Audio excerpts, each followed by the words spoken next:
Hey guys, today I'm going to tell you how to start a focus setup in Windows 11. If you're using Windows 11 and you want to start a focus setup, so let's see how can do that. You just have to simply click on this time here over here and you will see it this type calendar.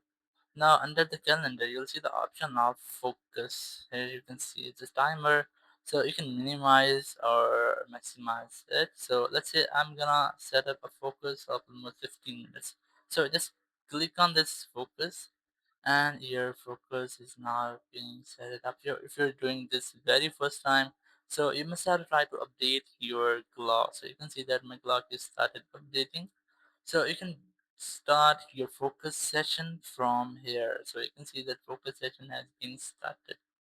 Or you can also do the same setting from your settings app. Just go to your settings, and in your settings you just have to go to system, and in system you might see the focus over here. Just click on this and here you must see start focus session. So just click on this and your focus session is now being started. So you might have to update your clock the very first time, and after that you'll be able to do this focus session.